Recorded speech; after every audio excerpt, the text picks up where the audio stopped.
안녕하세요. 뉴스핀 김준희 기자입니다.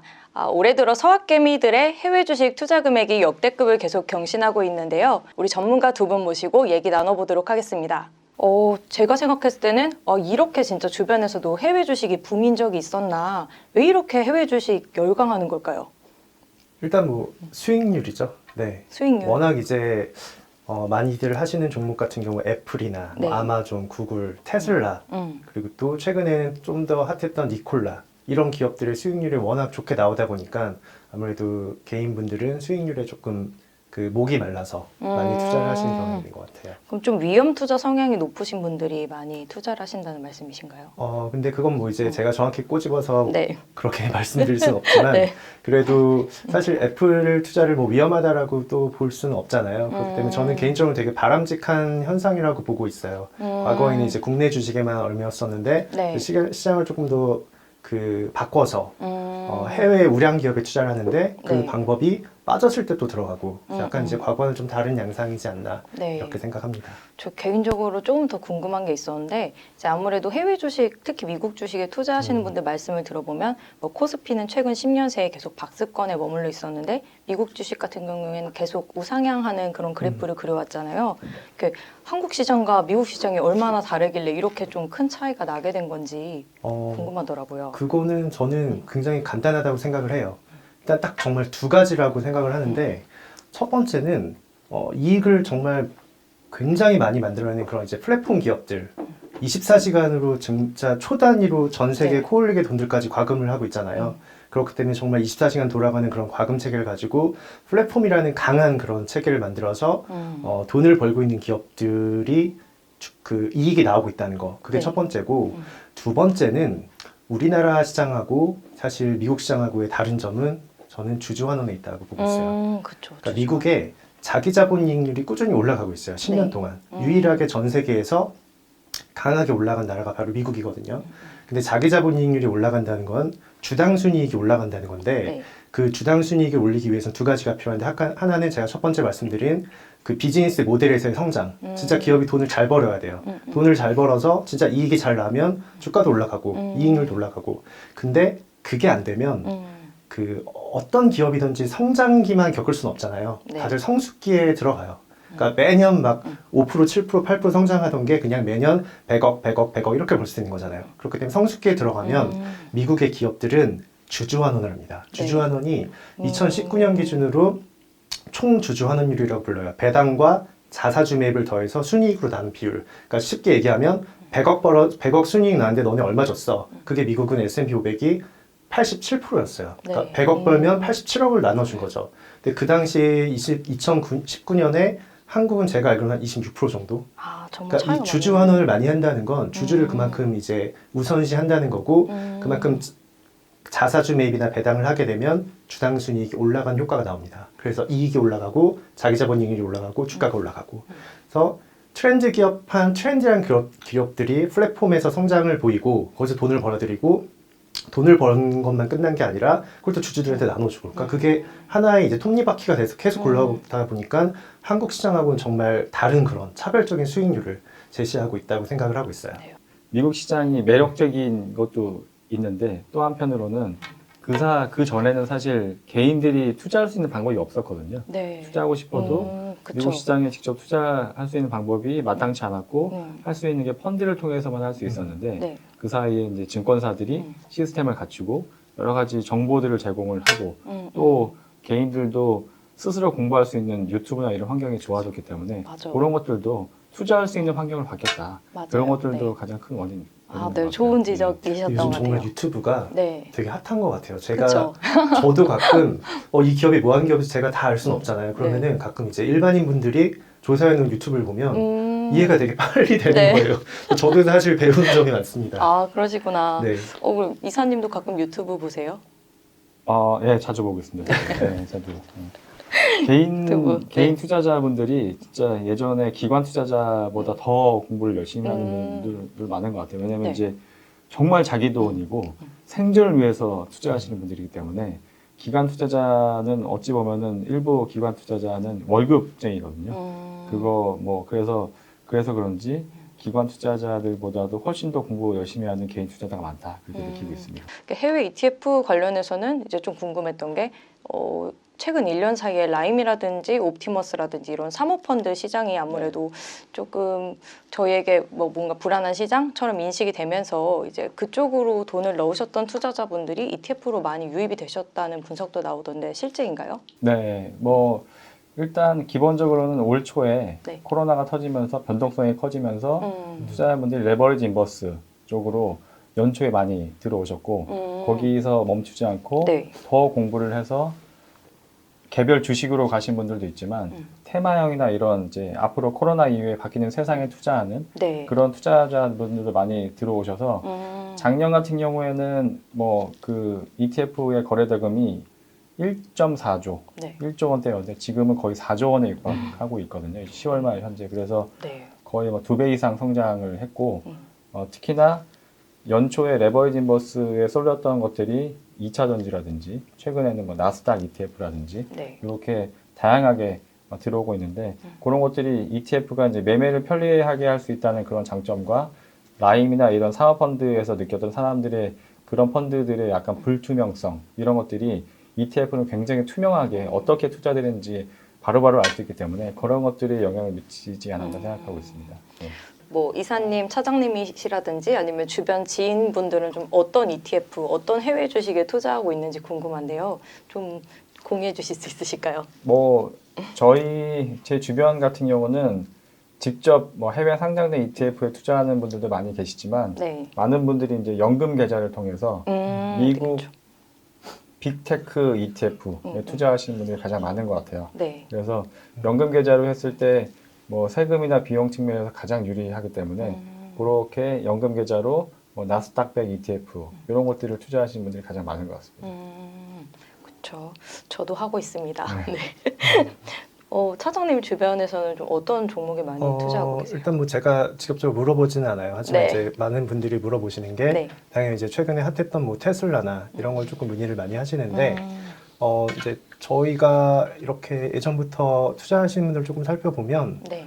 애플이나 아마존, 구글, 페이스북 이런 대형 기술주 위주가 작년까지는 많았어요. 네, 작년까지 많았는데 올해는 조금 바뀐 게 코로나19가 오고 나서 이제 그 언택트 뭐 이제 줌 같은 네. 화상 기업 그런 쪽에도 좀 문의가 많고 테슬라나 아니면 이제 2차 전지나 이런 쪽 기업들에도 좀 관심을 많이 가지는 것 같아요 최근에는. 이제 이 시점에서 또 궁금한 건 지금까지 투자한 분들은 투자한 분들인데 새롭게 시작하시려는 분들은 지금 미국 주식 시작해도 되나? 이런 의문들 많이 가지시거든요.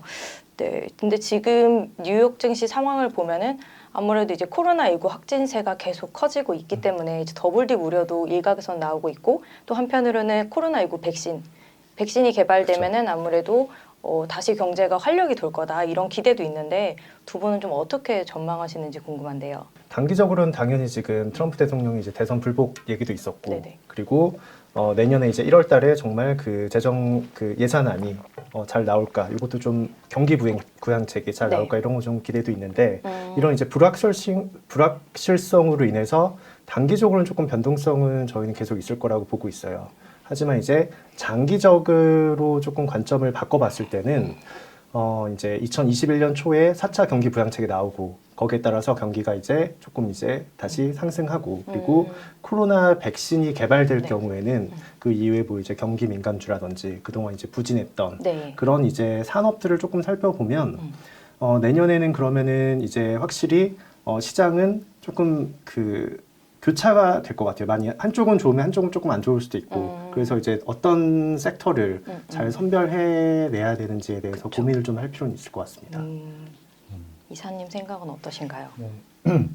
저는 뭐 시장을 전망하거나 뭐 경기를 전망하는 전문가는 아닌데요. 그냥 ETF를 운영하는 운영력 입장에서 말씀을 드리면 일단은 뭐 ETF 투자 관점에서 말씀을 드리면 지금 최근에 많은 투자자분들이 특히나 이제 해외 주식에 미국 주식에 투자하셨던 분들이 관심 있는 게 네. 환율이거든요. 아, 그렇죠. 지금 환율이 많이 이제 워낙 강세가 되면서 이게 내가 미국에 투자했던 것들을 지금 뭐 회수해야 되냐, 다른 나라에 투자해야 되냐, 약간 이런 고민들을 많이 하시는데 저는 약간 장기적인 관점에서 보셨으면 좋을 것 같아요. 단기적으로는 원화 강세가 좀 더 갈 수도 있고 하지만 분산 투자 차원에서 좀 접근하면 좋을 것 같다. 그래서 내 자산이 원화에만 너무 쏠려 있는 것보다는 네. 달러 자산도 일부 가지고 있는 게 장기적으로 보면은 분산 투자 관점에서 의미가 있고 특히나 뭐 미국의 그 전 세계 혁신을 주도하는 미국의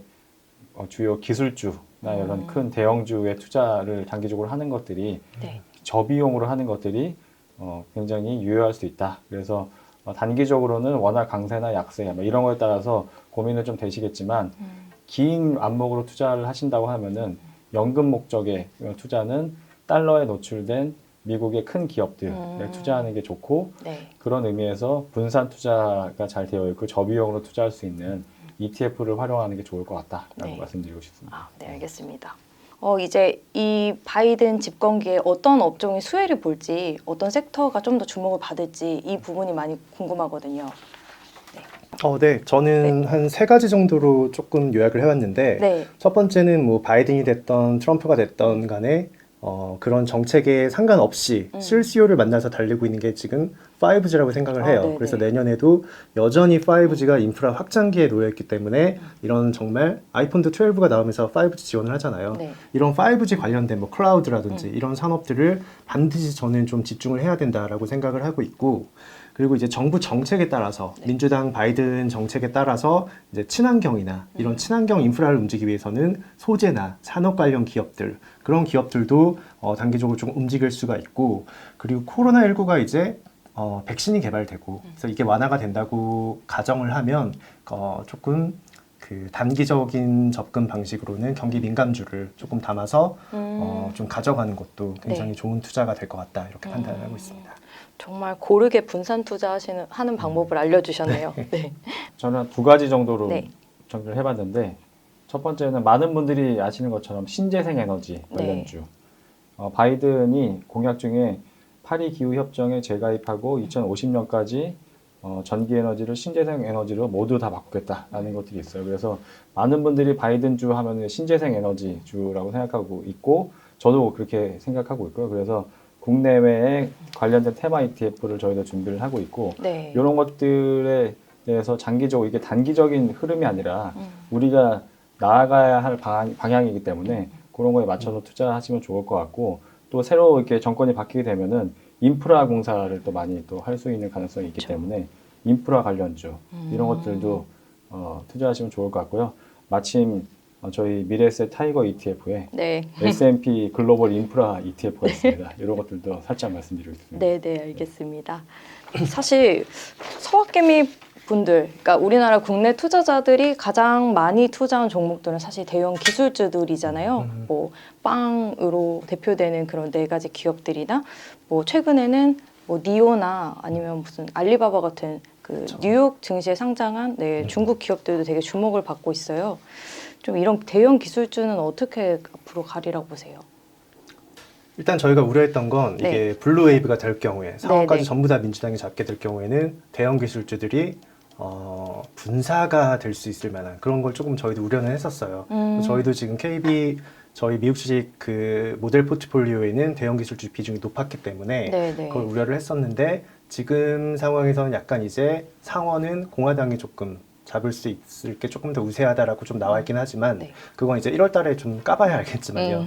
그래서 이제 일단은 그 기업 분사에 대한 그런 부담감은 조금 낮아진 상황이고 그러면 어떤 점을 좀 봐야 되냐 하면 첫 번째는 인수합병 그리고 두 번째는 그러니까 반독점이죠. 네. 반독점에 따른 인수합병을 제한하고 두 번째는 자사주 매입을 제한하는 거.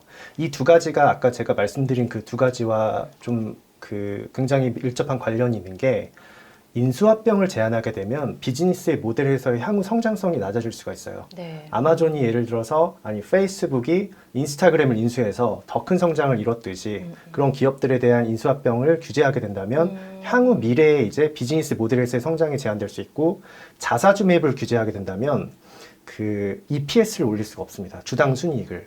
보통 이제 미국의 기업들이 가장 많이 하는 게 돈 써서 주가 올리는 게 자사주 매입으로 주당 순이익을 올리는 그런 효과를 가져왔었는데 네. 그걸 하지 못한다면은 아마존을 제외한 다른 기업들은 조금 영향을 많이 받을 수 있을 것 같아요. 왜냐하면 아마존은 유일하게 자사주 매입 없이 EPS가 상승하는 기업이었기 때문에 네. 아마존을 제외하고는 자사주 매입 부분에서는 조금 영향을 많이 받을 수가 있고, 그리고 그 인수합병을 제한하게 되면 아마존도 똑같이 조금 규제를 받을 수가 있죠. 네. 그래서 그 두 가지를 좀 생각해 보면 규제는 앞으로도 이어질 거다. 여전히 민주당에서는 강하게 지금 이 대형 기술주들에 대한 규제를 진행을 하고 있었기 때문에 그게 하루아침에 이렇게 없어지진 않을 것 같다. 그래서 조금 대형 기술주 비중을 내년에는 조금 줄이는 것도 네. 한번 생각을 해봐야 될 것 같습니다.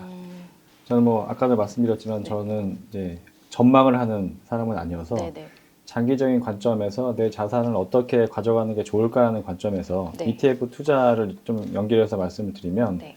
과거에 해외 투자라고 하면은 많은 분들이 중국, 이머징 네. 투자를 했어요. 그쵸, 이렇게 그쵸. GDP 성장률이 높은 국가에 투자하면은 변동성은 좀 크지만 결과적으로 주식 수익이 높을 거야 라고 생각했는데 요즘 보면은 많은 분들이 미국 주식에 투자하고 있죠. 예전하고 생각이 많이 달라진 겁니다. 실제로 높은 수익률로 나타났지만 실제로 기술 그리고 지식 이런 것들이 과거에 자본이나 인력 이런 것들이 풍부하고 포텐셜이 많은 이머징 국가보다 기술하고 지식을 가진 국가와 기업에 투자하는 게 장기적으로 우상향하고 수익이 좋다라는 생각이 이미 많이 퍼져 있고 네. 사실 뭐 아카데믹하게도 그런 것들이 이제 증명이 된 상황이어서 단기적으로는 사실 올해 코로나 때문에 기술주들이 너무 많이 올랐다고 생각하실 수도 있고 조정이 당연히 올 수도 있긴 한데 장기적인 관점에서 본다면 네. 앞으로 세상을 바꾸는 이런 혁신을 할 수 있는 기술과 지식을 보유하고 네. 그런 것들을 활용할 수 있는 그런 기업에 장기적으로 투자하는 게 계속 투자하는 게 맞는 것 같다라고 생각하고 있습니다. 네. 그렇죠. 저도 이걸 좀 드리고 싶었던 말씀이 네, 있긴 네. 해요. 네. 이게 대형 기술주는 규제 이슈가 좀 있지만 그렇다고 해서 대형 기술주가 돈을 못 버는 게 아니잖아요. 네, 네. 이 대형 기술주들의 성장에 대해서는 그 누구도 이제 의심할 나위 없는 그런 거지만 정책에 의한 그 불확실성은 알 수 없는 거기 때문에 단기적으로 조금 비중을 줄여놔도 되지만 말씀하신 것처럼 네. 정말 기술 산업 자체는 앞으로도 충분히 기술과 그 건강에 대한 네. 그런 바이오와 그런 IT는 성장할 수 있는 산업이다라는 걸 저도 네. 정말 격하게 공감하는 네. 그런 말씀입니다. 네, 사실 그 대형 기술주 같은 경우에는 현재 뭐 고평가 논란도 이미 나오고 있잖아요. 근데 그럼에도 불구하고 두 분이 말씀하신 부분을 이제 종합해 보면 아무래도 미래 산업이고 앞으로 계속 성장성이 있기 때문에 그래도 지금 계속 투자 비중을 높여야 된다 이런 입장이세요? 그러니까 비중은 조금 줄여야 한다고 그렇죠. 보셨지만 규제에 대한 결과적으로는 그런 그 미래 성장성은 의심할 나위가 없지만 규제에 대한 부분을 고려했을 때는 대형 기술주는 네. 살짝 지금은 조금 비중을 조금 네. 줄여놔도 되지만 네. 그렇다고 해서 IT 전체를 줄일 필요는 없다고 생각을 해요. 네네. 네. 아, 알겠습니다.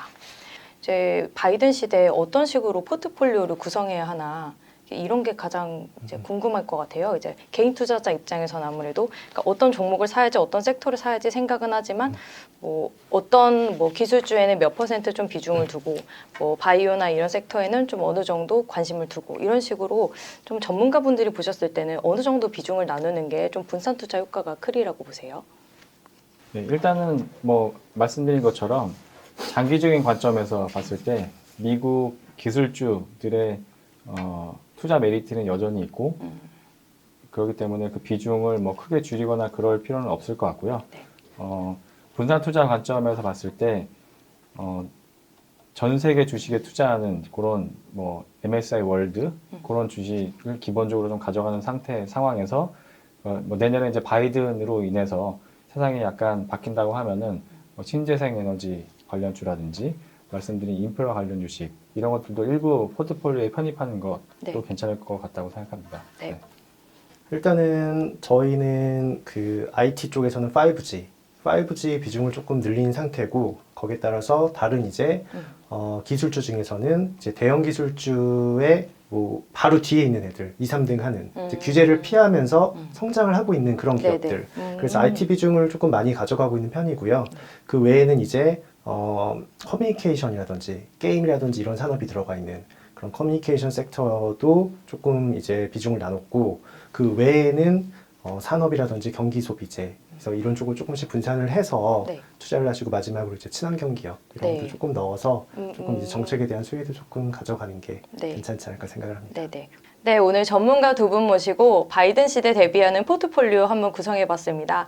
네, 해외 주식 투자하시려는 서학 개미분들께도 유용한 정보가 되었으면 좋겠습니다. 오늘 수고 많으셨습니다. 감사합니다. 고맙습니다. 네.